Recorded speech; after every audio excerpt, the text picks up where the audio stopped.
प्यारे बच्चे, आप लोगों ने कक्षा तीसरी से किसी न किसी विषय पर कुछ विश्लेषणात्मक चर्चा, आलोचना, उसके गुण दोषों की चर्चा एवं उस विषय के बारे में सम्यक परिचर्चा सुनी होगी और परीक्षा में अनुच्छेद के रूप में, लघु निबंध के रूप में या निबंध के रूप में 5 नंबर का या 10 नंबर का प्रश्न हल किया होगा।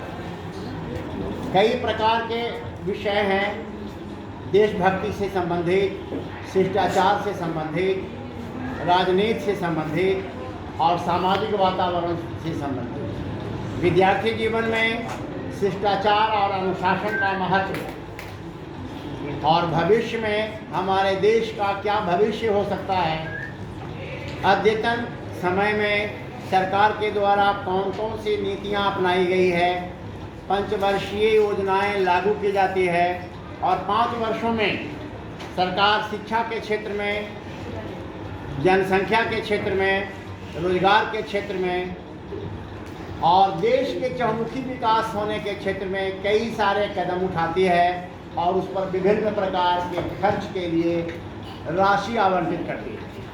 और तब संबंधित विभागीय, राज्य स्तर पर, लोकसभा पर या राज्य के मंत्रियों के माध्यम से आम जनता तक कार्य करवाती है। उन चीज़ों की चर्चा करने का एक बहुत अच्छा साधन है जिसको हम निबंध कहते हैं। क्या कहते हैं? निबंध। और एक परीक्षा में आपको और छोटा करके पूछा जाता है लघु निबंध। क्या पूछा जाता है? लघु निबंध। और इसे छोटा करके पूछते हैं हम अनुच्छेद। अनुच्छेद क्या पूछते हैं? अनुच्छेद। अब इसके लिखने के जो ढंग है वो आपको जान लेना बहुत जरूरी है। सबसे पहला तो है पहला टॉपिक प्रस्तावना। और प्रस्तावना को हम भूमिका भी कह सकते हैं। क्या कहते हैं? भूमिका। और अंग्रेजी में इसको क्या कहते हैं?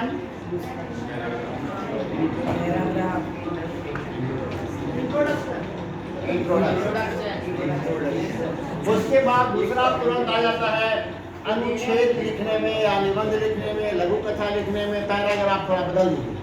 अर्थात उस अनुच्छेद को जो आप 1 पेज में, 1.5 पेज में, 2 पेज में लिखेंगे ना, उसमें से आप पैराग्राफ बदल दीजिए। प्रस्तावना मतलब थोड़ी सी संक्षेप में जिस टॉपिक के बारे में लिखा जाना है इसकी चर्चा करें। जैसे लिखा शिष्टाचार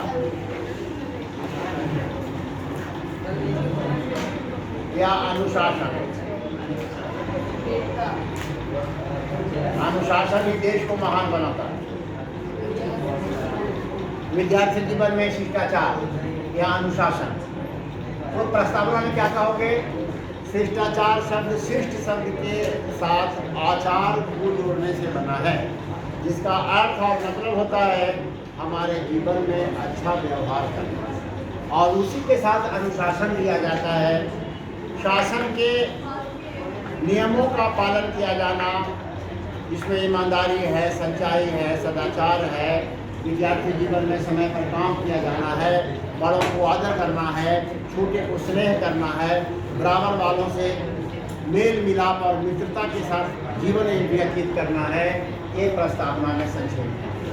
अब तुरंत हम संक्षिप्त चर्चा लिखेंगे कुछ उस विषय के बारे में। संक्षिप्त चर्चा अर्थात जो टॉपिक है उसके बारे में संक्षेप में चर्चा, जो टॉपिक है उसके बारे में संक्षेप में और सबसे छोटा प्रस्तावित है। भूमिका लिखना, इंट्रोडक्शन, एक झांक शब्द का विश्लेषण कर दीजिए। विश्लेषण का मतलब उस शब्द को तोड़ दीजिए। अनु जोड़ शासन, शिष्ट जोड़ आचार, शिष्टाचार। अब तीसरा जो है इसमें समीक्षा करिए। समीक्षा का दूसरा नाम है आलोचना। बात नहीं बता, किसी का नाम समीक्षा है, आलोचना है, साहित्यिक नाम है तो हंसिए मत, समझिए।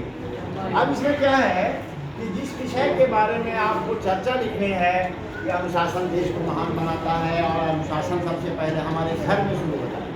हमारे माता पिता और समाज के बड़े बुजुर्ग जो हैं वो हमारे सबसे पहले अध्यापक हैं। वही हमें चलना सिखाया, बोलना सिखलाया, कुछ शब्द का ज्ञान सिखलाया, और घर में बड़े को आदर करना, छोटे को मिलजुल करके रखने रहना सिखाना, माता पिता का आदर करना, पास पड़ोस के अंकल आंटी से अच्छी तरह से बोलना, ये सारे सिखाना ये हमारे माता पिता ने घर में सिखाया। तो संक्षिप्त चर्चा के बाद समीक्षा में करना है कि जब तक हम विद्यार्थी जीवन में अपने आप को सही नहीं करेंगे, अनुशासन पालन नहीं करेंगे, अच्छे आचरण हमारे जीवन में नहीं आएगा, तब तक आगे हम नहीं बढ़ सकते। दोष यही है एक बात कि हमें नियमों का पालन करना पड़ता है, और उसके लिए एक्टिव चंचल रहना पड़ता है, समय पर काम करना पड़ता है, शरीर को थोड़ा कष्ट होता है, मन को तकलीफ होती है, और कार्य करने में आलस्यता आती है। ये हमारा नुकसान है। ये समीक्षा में यही है गुण और दोष। और जब हम अपने कामों को करते हैं और मुझे तारीफ मिलती है तो ये हमारा गुण है। और हमारे शरीर को थोड़ा सा थकान या कष्ट होता है, चाहे मानसिक दृष्टिकोण से, शारीरिक दृष्टिकोण से, या किसी दूसरे से कुछ शिकवा शिकायत होती है तो हमें दोष का सामना करना पड़ता है। किंतु दोष क्यों? हम जब किसी विषय की कमियां निकालेंगे, टॉपिक पर जो भी मिलेगा हमें विषय, निबंध का, लघु निबंध का या अनुच्छेद का, तब हम दोष निकालेंगे। लेकिन एक विषय हमारा बहुत अच्छा है, शिष्टाचार है, अनुशासन है। विद्यार्थी जीवन में अनुशासन का महत्व, शिष्टाचार मानव को पूर्ण बनाता है। और शिष्टाचार सिर्फ बचपन में ही नहीं, बचपन में यदि आपको शिष्टाचार मिल गई तो आपकी विद्यार्थी जीवन की अवधि अच्छी निकलेगी, फिर नौकरी अच्छे करेंगे। इंटरव्यू में अनुशासन देखते हैं, एक व्यक्ति के पीछे बैठे रहेंगे जो आपकी सारी गतिविधियाँ देखेंगे कि कितना ये एक्टिव है, कितना ईमानदारी से बोल रहा है, आप कितना इसकी मनोवैज्ञानिक या मानसिक संतुलन सही है या असंतुलित है, उसके मार्क्स देंगे 25 नंबर। तो संक्षिप्त चर्चा में यही सारी चीज़ें हैं। और मात्र आप विद्यार्थी हैं और अभी आप सेकेंडरी सेक्शन के अंदर के विद्यार्थी हैं, तो इसके लिए सिर्फ इसके बाद सुधार क्या कर देना है, लास्ट में क्या करना है तो बता सकते हो? उपसंहार, अर्थात इसको क्या कहते हैं? दूसरा नाम क्या है? निष्कर्ष। अंग्रेजी में इसको क्या कहते हैं? कंक्लूजन। कंक्लूजन की स्पेलिंग बताओ।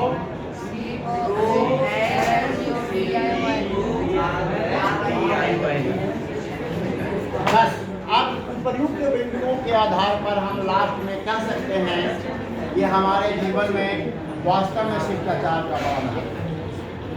दुनिया में, भारत नहीं, दुनिया में कोई भी व्यक्ति ऐसा नहीं हुआ जिसने विद्यार्थी जीवन से अनुशासन के नियमों का पालन नहीं किया और महान बन गया, ऐसा नहीं। अर्थात इस व्यक्ति के घर में पारिवारिक वातावरण अच्छा होता है, सामाजिक माहौल अच्छा होता है, वह विद्यार्थी जीवन में किसी भी विद्यालय में प्रवेश करता है तो अध्यापक अध्यापिकाओं के प्रिय विद्यार्थी कहलाता है, परीक्षा में अच्छे अंक लाता है, और अच्छे अंक लाने की वजह से उन्हें तारीफ मिलती है, वाहवाही मिलती है, और उच्च शिक्षा में, हायर एजुकेशन में वह एक अच्छा स्थान पा करके भविष्य में जब सेवा के लिए आगे बढ़ता है उसे अच्छी अपॉर्चुनिटी मिलती है, अच्छा सुनहरा अवसर मिलता है और आगे बढ़ता है। तो हमारे जीवन में शिष्टाचार अनुशासन का बड़ा महत्व है। ये निष्कर्ष में आप देख रहे हो कि देश में कितने छोटे छोटे व्यक्ति, हमारे माननीय प्रधानमंत्री का नाम सुन लो और हमारे पूर्व माननीय राष्ट्रपति का नाम सुन लो, उन्होंने कितनी गरीबी से आगे बढ़े। राष्ट्रपति APJ अब्दुल कलाम का नाम सुना होगा। विद्यार्थी जीवन में बहुत समस्याओं को झेला, ट्यूशन पढ़ा करके वैज्ञानिक बने, राष्ट्रपति बन गए, आत्महत्या तक करने को तैयार हो गए थे और वे देश का नाम रोशन किया विज्ञान के क्षेत्र में। और राजनीति में अव्वल देश का मालिक पीएम महोदय चाय बेचते थे। इनके माता पिता गरीब थे, साधारण परिवार के व्यक्ति थे, 4-5 भाई बहनों का परिवार था और वे जनता की सेवा करते करते इतने बड़े आदमी बन गए। तो ये हमारा सबसे बड़ा शिष्टाचार और अनुशासन के कारण ही आगे ये महान बढ़े। और हम अपनी कथा सुनाएं, आप अपने माता पिता की कथा सुनना, ये सभी लोग आगे बढ़े हैं मेहनत कर। बिना मेहनत किए हुए कोई भी व्यक्ति आगे नहीं बढ़ सकता। और अंत में आपसे शायद ये लिख सकते हो कि कोई काम नहीं है मुश्किल, कोई काम नहीं है मुश्किल जब किए इरादे पक्के। आपके इरादे उद्देश्य यदि नेक होंगे तो अवश्य ही सारे काम अच्छे होंगे और आपको जीवन में सफलता मिलेगी। इस तरह से निबंध लिखना है और निबंध शब्द का विश्लेषण भी पहले आप कर सकते हो। नींद पहला से बंध, बंध माने बंधना, बांधना, गांठ, और नी माने नहीं, जिसका कोई बंधन ही नहीं हो, कहीं से भी कुछ लिख दो उस टॉपिक के बारे में। कोई नियम इसका नहीं है लिखने का, पढ़ने का। कहानी नहीं है कि पात्र पात्राओं को मिलाएंगे। निबंध में, निबंध लेखन में कोई बंधन नहीं, कोई दबाव नहीं, कोई प्रेशर नहीं, जो मन में आएगा उस विषय पर लिख के चला जाएगा। लेकिन इन 4 टॉपिक 1, 2, 3, 4 को देखते हुए पैराग्राफ बदल दिया जाना। ठीक है, धन्यवाद।